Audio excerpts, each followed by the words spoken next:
welcome to Coffee Time with Ash. Today we will explore the key impacts of art, culture and religion. Let's meet our lovely guest. Hi, how are you girls? Good. Thank you. That's really good. I'm going to ask you to introduce yourself to our audience here so they know what you do, what's your name and everything. Great. Well, my name's Maria, and I'm a mother of 2 young adults, and I work with my husband in his business. It's been around for 55 years. Wow. I know. And also I work out in the community, especially in the interfaith area, and also in an organisation that addresses domestic violence towards women. That's really good. What business does your husband run? My husband is actually an auto electrician. Ah, very good. And the business has been around in the local area for 55 years, so we're very well known. And Perfect, Sam. We can contact you. I'll pass it over to you. Namaste, I'm Shyama and I'm a Kuchipudi dancer. I have been in Melbourne for the past 2.5 years, and it's lovely how Melbourne has received my art. So I run a school for Indian classical dance. Oh, really? Yes. In Melbourne? Yes. What suburb is it in? Well, I currently run it at 2 places, one in the northern suburb, Craigieburn, and one in Dandenong. So you're in a perfect place to discuss about art, culture and religion, isn't it? I'll pass it on to you. My name is Helen, and I'm a mother of 3 adults, and I've got 4 grandchildren, 14 through to 3.5. Wow. And I also run my own business. I'm very much interested in health after having my own health crisis about 7 years ago. Okay. And my company name is Infinite Possibilities for Health, and the reason why it's called that is because I really do believe that there are infinite possibilities for health. So that's my passion. Yeah. That's really good. Do you have a Facebook page for that? Yes. Great, I like it. Over to you. Hello, I am Anandita Banerjee and I'm a visual artist. I practice out of my studio in Point Cook, and I'm also doing my PhD in creative arts from Deakin University. So as you know, we are talking about art, religion and culture.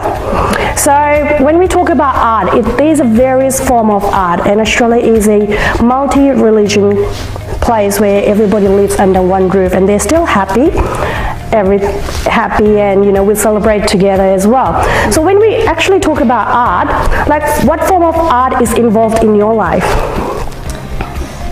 art for me is colour. It's colour. So you like painting? Yes. Or when I see something beautiful like a landscape, or even looking at the beautiful way that women dress, that's art.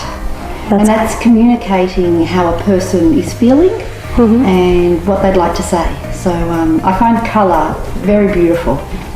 So you can say what I'm feeling right now. So beside of colours, is there anything else?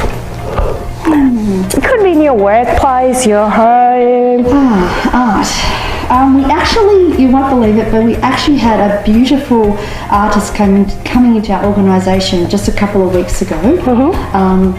My daughter actually put it on the business's Facebook page, and he drew a beautiful 1965 Mustang on the wall of our workshop inside. Gosh. And it's actually my husband's car. Or does he own that? 1965? Yes. So wow. The artist came in, took a photo of the car, and then off he went.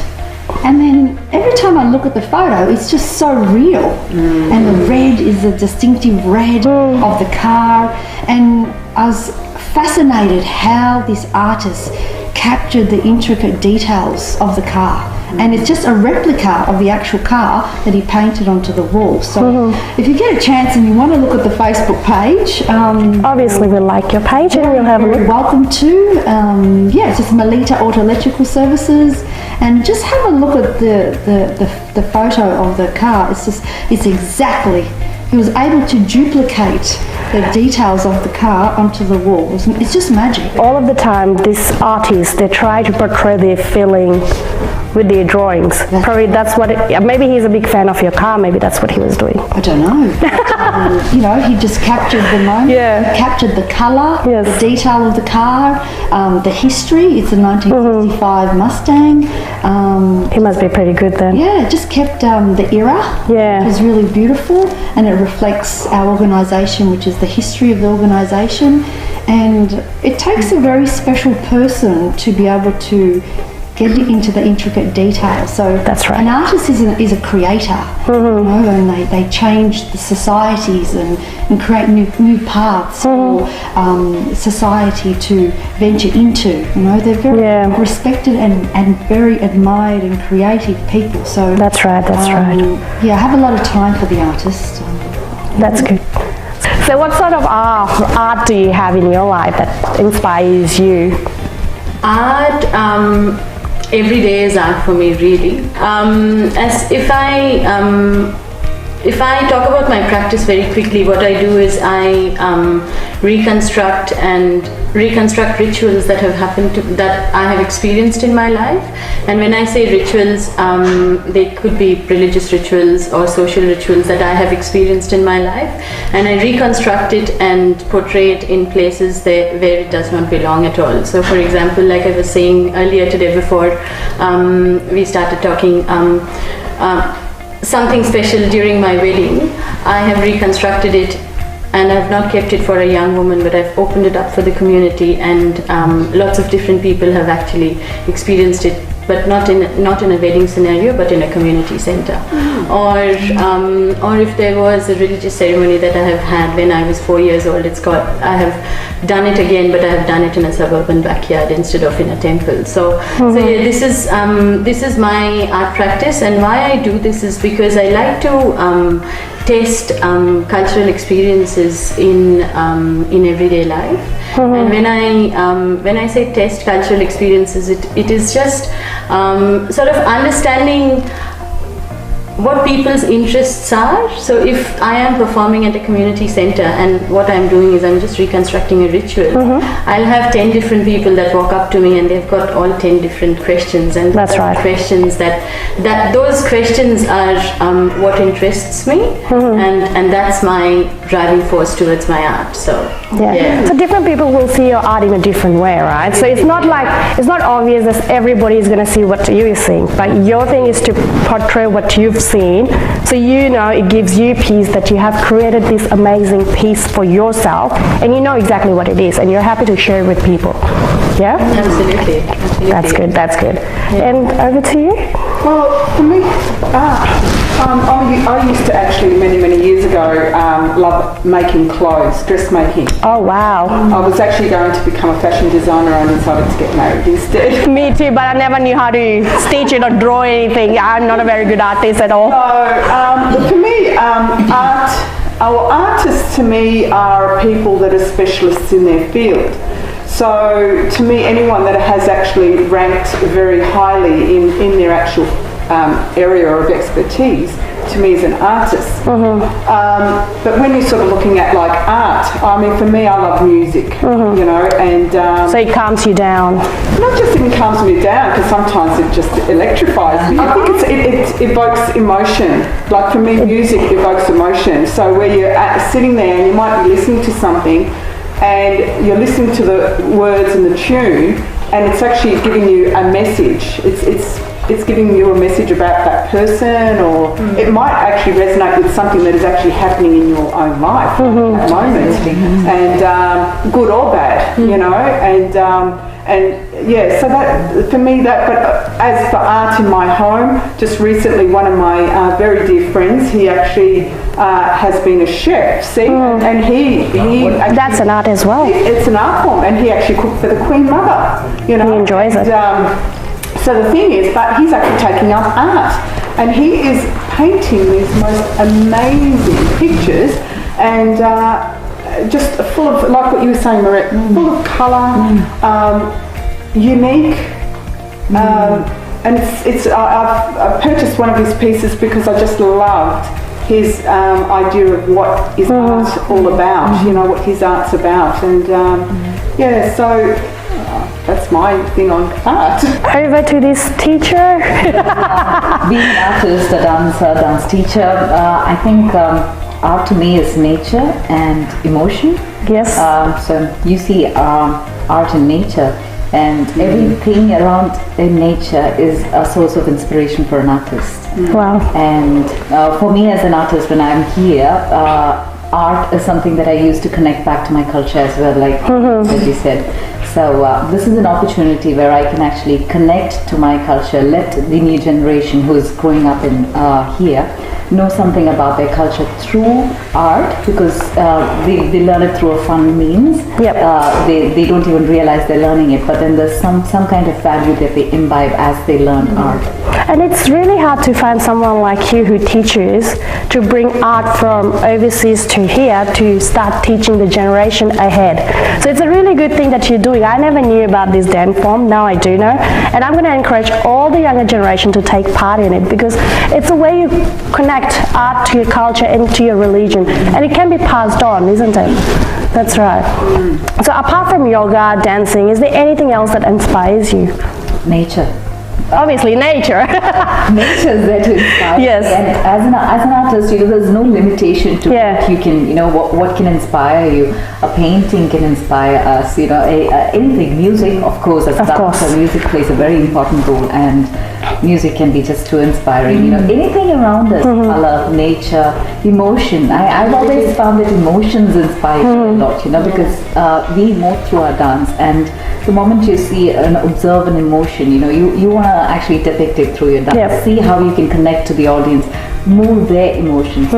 It's about what we call as rasa, or the essence. Yeah. We can capture that emotion and portray it through our dance or art. And if that can reach out to the audience, that's the most rewarding thing that can happen. That's right, that's right. So art is like various form, dancing, yoga, nature, emotion.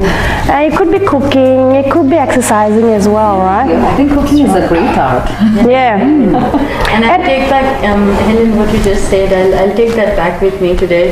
Anybody that, and I'll try and say that again, anybody that has reached the peak of whatever they are doing, that is an artist, and that is just Like I look at my brother, and he runs his own business, and he's reached a level of expertise in that area. So to me he's an artist. That's right. And so I think anyone that actually has reached a particular point in their journey of what it is that they're doing, they've actually reached it. But something that was actually touched on just before, what you said actually, Shalene, is about the culture of actually taking that art form or something like what you're doing and actually putting it into your younger generation. That's what keeps things alive. Yep. It keeps it alive because now there's a real reason for it. There's a purpose behind it. Yep. And I think that's important because unfortunately in this day and age, well, what I see anyway is technology is just weakening. That's right. Aspects so much. Where things that we used to do when we were a lot younger, like the younger generation just don't do it. Everything is computerized, so the art is taken over. Probably the internet has taken over the art, I would say. And it shouldn't be that way. Yep. There should still be the hands-on actual ability to do that sort of thing. Yep. Yeah. Did you, when you did move down here, I guess when you were a teenager, did you value your culture? You didn't. You just wanted to fit in into Australian culture. So I'm thinking back. We're in the 60s. And you were a wog. You were basically considered to be really different. And even like because my hair, it was big and buffy, and and you had this different look about you, and your food, and your mum would send you with sardine sandwiches, and then everyone in the class would, who's got sardines? Open up and take me. It's all about you. Yeah, so for me, whereas these days, it's different. What does culture mean to you?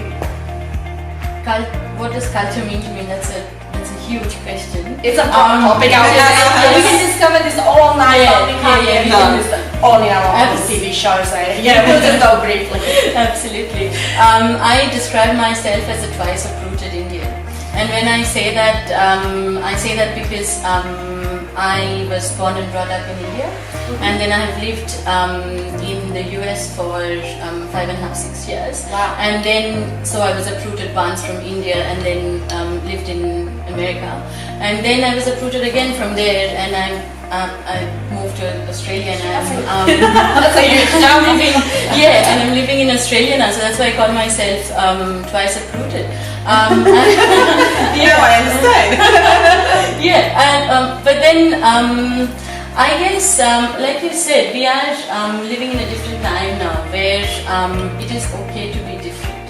It is okay to be unique, and that is really my research and my aim, to actually test the existence of the cultural other.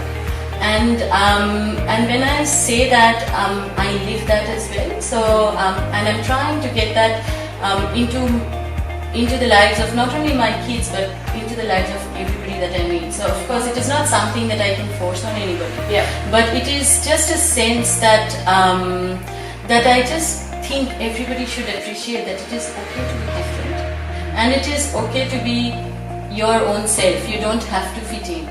There's a benefit to cultures as well, but we just have to try and figure it in our daily life, pass it on to our kids and generation forward, I guess. What does religion really stand for you? I mean, art, culture and religion, they're all living together, right? Yes. We can't separate them because obviously we've been through different nationality. You're Indian, you're Italian, and everybody's different over here. So there's different form of art, different form of culture, different form of religion. So we can't differentiate. Everything has to be linked together to make our life work. So that's my question. Like, what does religion mean to you? Religion to me is very, very personal. So religion to me is something that I believe in I believe in, and that is something which I do not impose on others.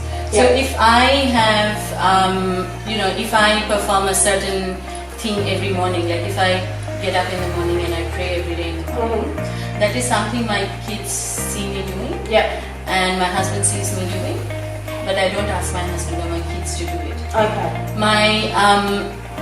My kids, however, like, because I say a certain prayer in the morning and they have seen me doing it all their life, they have learnt it and they say it.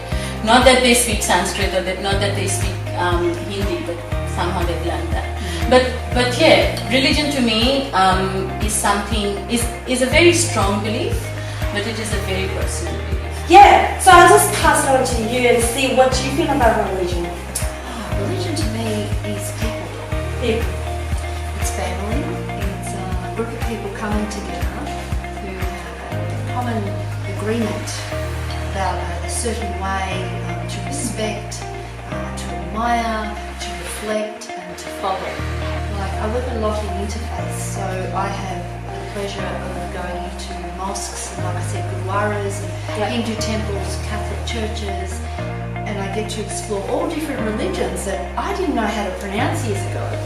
And that's a good thing that you're doing. So, it's very important to know where we live, who our neighbors are, see what their religion is, explore and have fun, I guess. Australia is a multicultural society where you have to have fun and you have to know each other. I guess that's how we work here. It becomes harmonious once That's right. And so many obviously, because I don't know much about your religion, I'm just gonna say about Indian religion. They have Diwali, they have Holi, and then everything like that. And I see all the races of people coming together, celebrating those moments. It's very peaceful, It is. It makes me feel like. When you say Indian religion, what do you mean? They also have Christmas Yeah, as we well. also have Eid, and we also have We do Christmas as well. We do New Year's as well. We all go into each other's religion. Like when I say Italian, I don't know what exactly you guys call. Obviously there must be some kind of religion there, but I'm not sure. So I don't want to go into that because I might offend someone, and I don't want to do that because I have no idea about it. But I can talk about Christmas. I can talk about New Year and stuff, which I do as well. And I'm really passionate about New Year and Christmas because that's where we get presents. At the end of it, every celebration or every reason to celebrate in any religion is the same. It's about promoting brotherhood and harmony in the community. Well said. Well said. It's when somebody said to you Christmas is or Diwali is Christmas in India, I think what he or she meant was, how celebration important. is like, for the Catholics, it's Christmas and that's how they celebrate, you know. Look, I have two religions. One of my religion is Catholicism because I grew up as a Catholic and my parents are very devoted Catholics, but I reached and my parents taught me incredible good values as a Catholic. But then I was searching for more.